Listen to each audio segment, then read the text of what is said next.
we do in the present, said by Mahatma Gandhi. And kids, do you know what is special day today?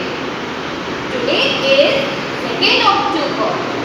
It is also known as Gandhi Jayanti in entire world.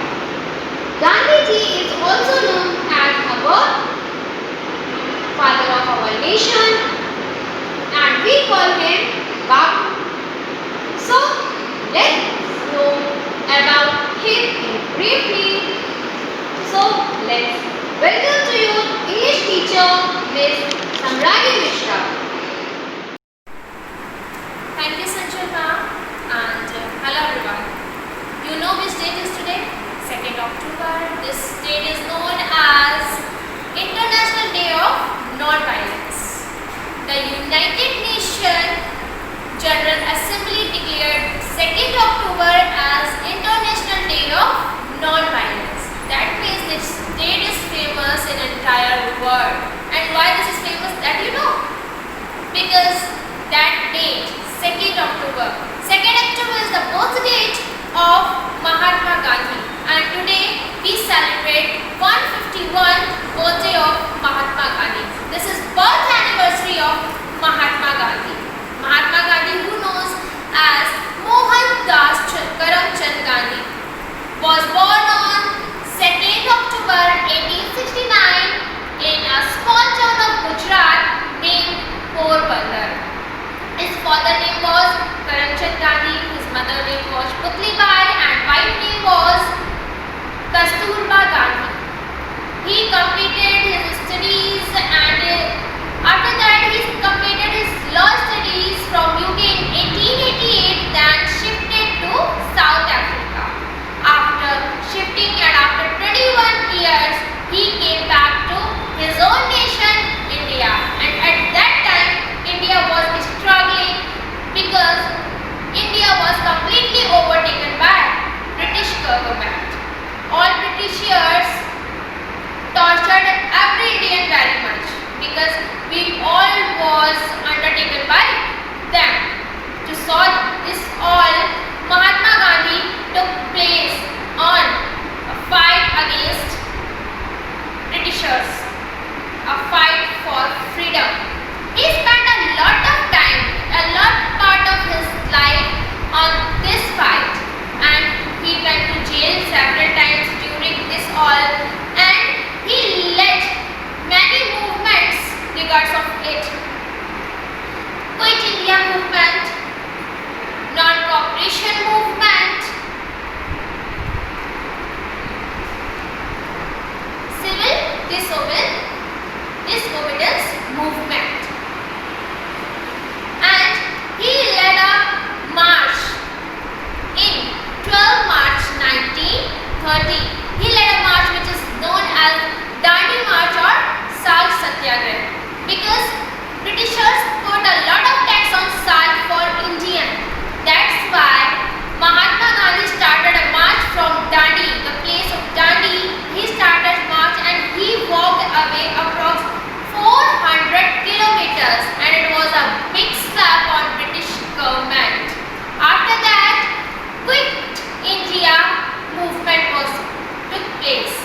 Quit India movement was a call for every Britisher to move away from India, go away from India. So Mahatma Gandhi did a lot of activity regards of India's freedom. He was there in UK and South Africa, but he never forget his nation, the rule of nation, the nature of nation, and culture of nation. When he went back to India, he followed that culture also, and he denied for Britishers' clothes. He always used khadi clothes. So this all was a very, very big speech about Mahatma Gandhi, but all words are very little in front of his character.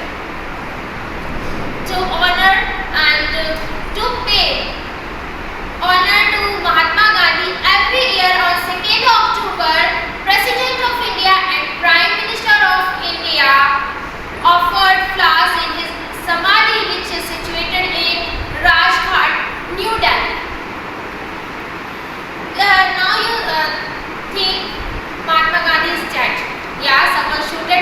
named Nathuram Godse shooted him on 30th January 1948. Yeah, he is physically murdered at that time, but he is still alive in every Indian's heart. You know, with his philosophy of peace and non-violence, he is ever alive in every Indian's heart, in our heart, in my heart, in your heart. We should give him a big tribute when we will follow his path. As a pioneer, he shows us a path, and we should follow his path of peace and non-violence and the path of truth. So, try to give him a big tribute, and for detail, let's call our Hindi teacher Priya ma'am. She will tell you about Mahatma Gandhi briefly, every year, every movement, and maybe it will be short, but she will tell you in Hindi. Okay? Thank you from my side, and bye-bye. Thank you ma'am. नमस्कार। जैसा कि हम सभी जानते हैं कि आज गांधी जयंती है और आज हम गांधी जी की 151वीं जयंती मना रहे हैं। गांधी जी के बारे में मैं आपको कुछ बताने से पहले हमारे कवि सुमित्रा नंदन पंत जी की कुछ पंक्तियाँ सुनाने जा रही हूँ।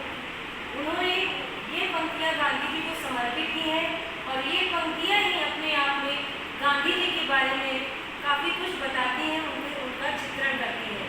और वो पंक्तियाँ इस प्रकार हैं।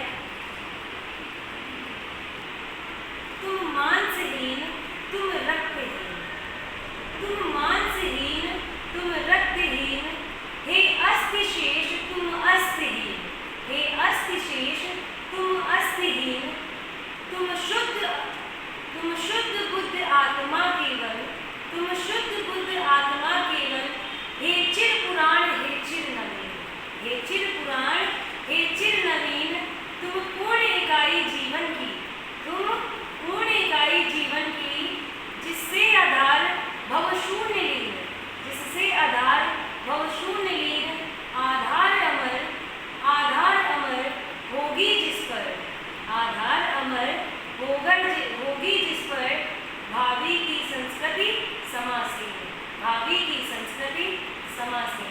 बस इन पंक्तियों के माध्यम से सुमित्रा नंदन जी ने हमें गांधी जी की विचारधारा, गांधी जी के बारे में काफ़ी कुछ बताया है। उनके सिद्धांत चिर पुराण हैं, उनके सिद्धांत चिर पुराण हैं, अर्थात सदैव रहने वाले हैं।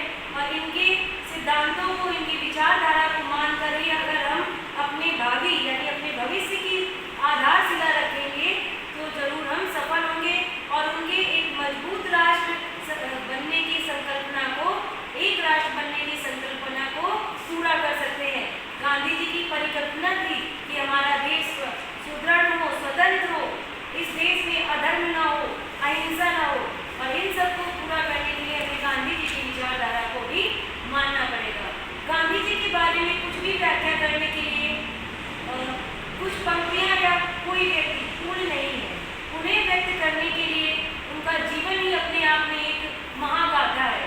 लेकिन आज मैं आपको उनके बारे में, उनके जीवन से संबंधित कुछ महत्वपूर्ण तिथियों के बारे में बताऊंगी, जिनसे हम उन्हें समझने की कोशिश करेंगे और उनकी आज़ादी की, उनकी स्वतंत्रता की लड़ाई के लिए जो संघर्ष है उसे समझने का प्रयास करेंगे।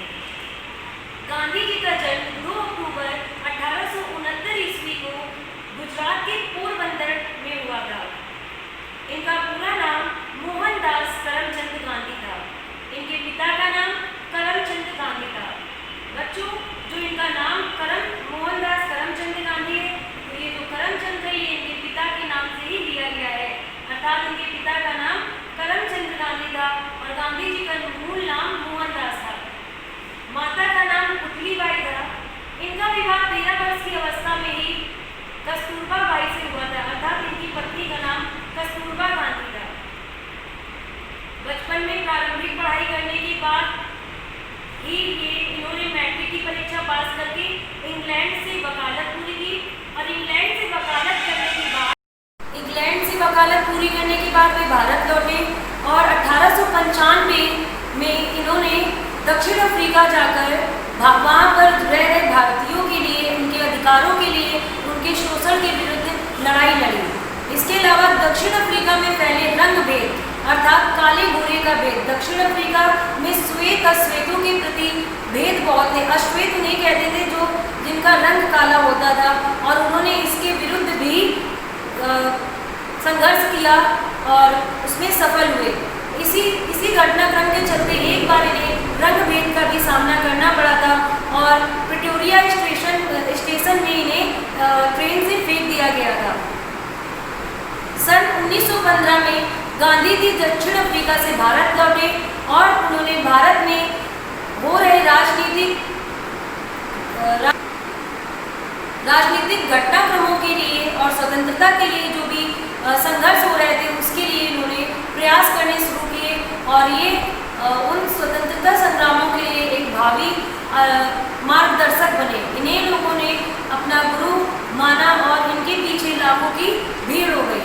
गांधी जी का जीवन बहुत ही सादा था और इनकी बातों से, इनके सत्य अहिंसा और शांति के जो इनका नारा था सत्य अहिंसा का, उसे लोग फॉलो करते थे, उसे लोग अनुसरण करते थे उसका और उन्हें मानते थे। इसलिए गांधी जी के साथ हजारों लोगों की भीड़ इकट्ठा होती थी, क्योंकि गांधी जी का विचारधारा ही लोगों की प्रति जो उनकी विचारधारा थी वो बहुत सरल थी।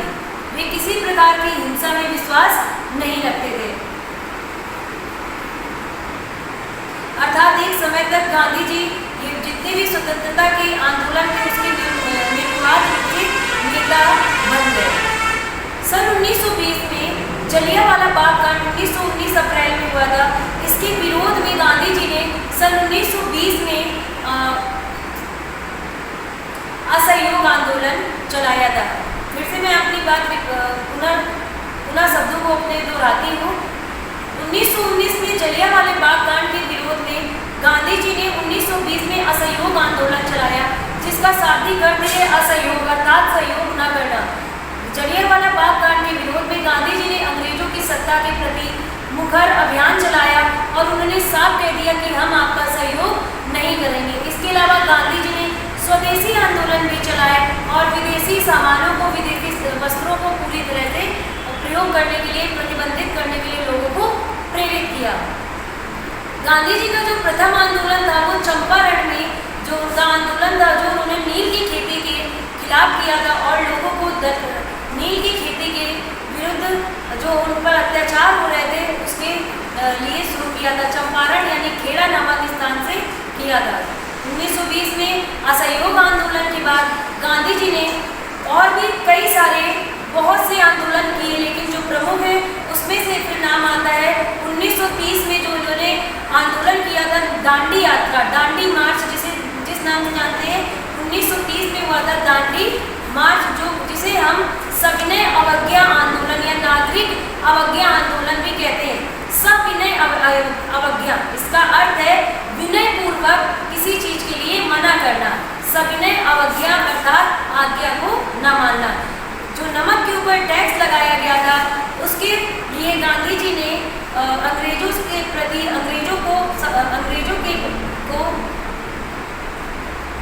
अपनी बात रखने के लिए एक आंदोलन चलाया था, जो सविनय अवज्ञा आंदोलन है, मैंने आपको बता दिया। और इस आंदोलन के लिए गांधी जी दांडी नामक स्थान से गए थे और उन्होंने लगभग 400 किलोमीटर की पद यात्रा की थी। इसके बाद 1933 में गांधी जी ने दलित वर्ग के लिए भी आंदोलन किया। 1930 सविनय अवज्ञा आंदोलन के बाद गांधी जी ने दलित वर्ग के उत्थान के लिए भी कार्य किए। हमारे देश में पुरानी जो धर्म आधारित, जो जाति आधारित वर्ण व्यवस्था थी, उसके अनुसार 4 वर्ण में हमारा समाज बटा हुआ था। जो वर्ण इस प्रकार से वर्ण इस प्रकार थे: ब्राह्मण, वैश्य, क्षत्रिय और शूद्र। जो शूद्र वर्ग था उसे दलित वर्ग कहते थे और उनके साथ भेदभाव होता था, उन्हें लोग अपनी बराबरता नहीं मानते थे। गांधी जी ने इस अस्पृश्यता अर्थात इस छुआछूत को और इस जो ये उनके साथ भेदभाव हो रहा था, इसे दूर करने के लिए उन दलित वर्ग के लोगों को अपने साथ बैठाया और उन्हें हरिजन की उपाधि दी। अर्थात उन्हें हरिजन, हरि अर्थात भगवान, भगवान के लोग, उन्होंने दलितों को हरिजन की उपाधि देकर उनका मान सम्मान बढ़ाया।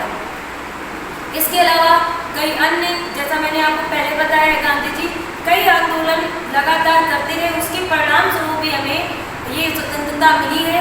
इसके बाद जो एक महत्वपूर्ण आंदोलन है वो है 1942 में उनके द्वारा किया गया भारत छोड़ो आंदोलन, क्विट इंडिया मूवमेंट, भारत छोड़ो आंदोलन, जिसके बाद उन्होंने अंग्रेजों को पूर्ण रूप से भारत को छोड़ने के लिए बोला और आखिरकार 15 अगस्त 1947 को वो दिन आया जब हमारा देश, ये भारतवर्ष उन अंग्रेजों के आधिपत्य से आज़ाद हो गया और हम स्वतंत्रता में आ गए। हमारे देश का अस्तित्व, हमारे देश का अधिकार, हमारे देश के अधिकार के साथ हमें वापस मिल गए।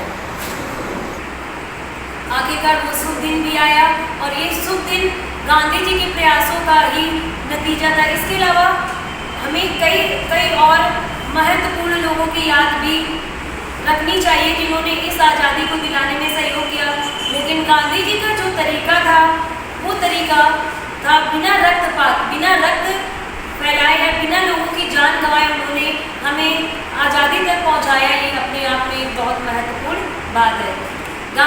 जब हमारा देश आज़ाद हुआ 15 अगस्त 1947 को, तो पंडित जवाहरलाल नेहरू जी ने भारत के प्रथम प्रधानमंत्री के रूप में शपथ ली और डॉक्टर राजेंद्र प्रसाद भारत के प्रथम राष्ट्रपति बने।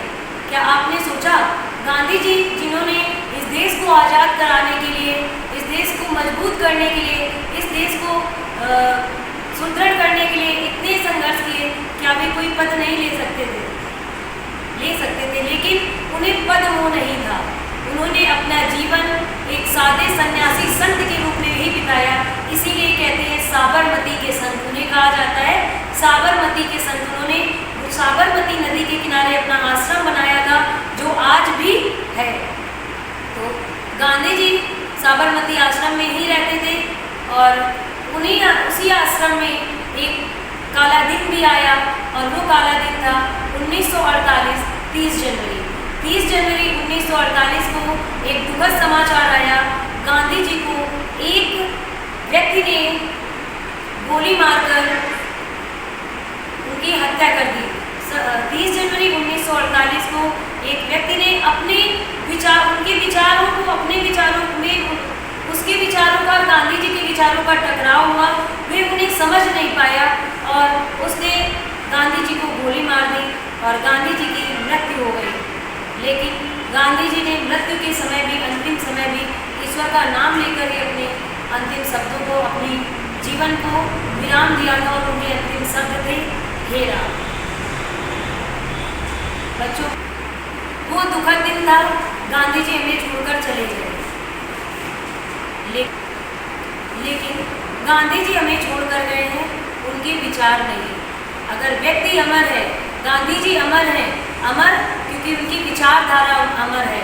हम उन्हें तब तक मानते रहेंगे या तब तक वे जीवित हैं, तब तक वे अमर हैं, जब तक हम उनकी विचारधारा, उनके विचारों को मान रहे हैं। गांधी जी का जो सपना है, जो राष्ट्र के प्रति उनका विचार है, उस विचार को आगे रखते हुए अगर हम सब आगे बढ़ेंगे, तभी हम वास्तव में उनके संघर्ष को आत्मसात कर पा रहे हैं और उनके संघर्ष के साथ उनके विचारों को मान पा रहे हैं।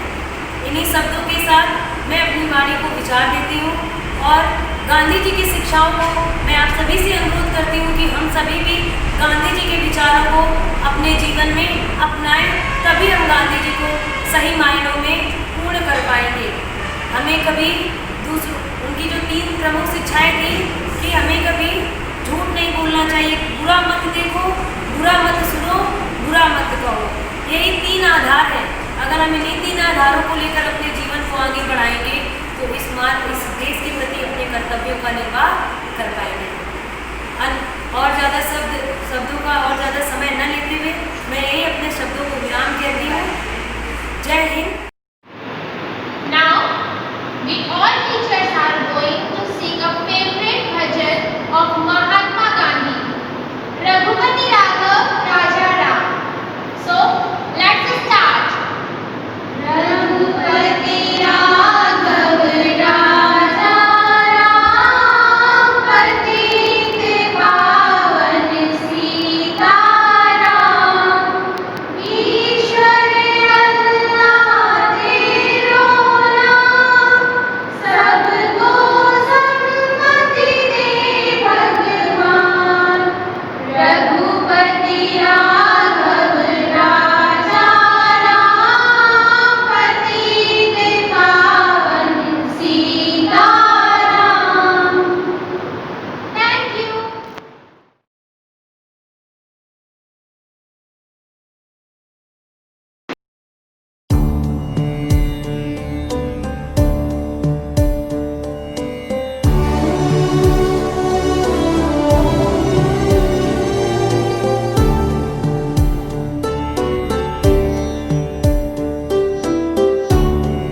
यादव राजा राम पतित पावन सीताराम सीताराम सीताराम भज प्यारे तू सीताराम ईश्वर अल्लाह तेरे नाम सबको सन्मान दे भगवान।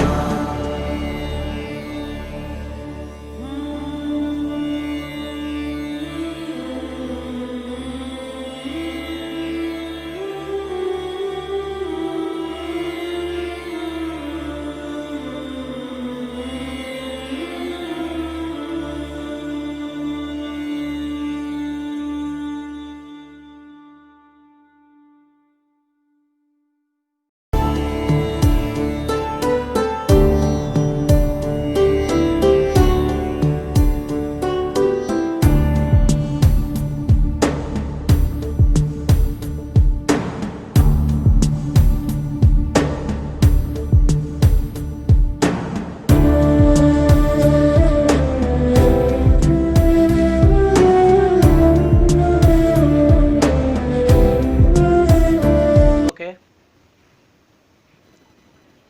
Good morning, everyone. Wish you happy Gandhi Jayanti. I am Mahatma Gandhi, father of nation. Thank you. जी हमारे राष्ट्रपिता थे, उनके 3 बंदे थे। उनका कहना था कि बुरा मत देखो, बुरा मत सुनो, बुरा मत बोलो। जय हिंद। मेरा नाम है लाल बहादुर शास्त्री। मेरा नाम है जय जवान जय किसान जय हिंद।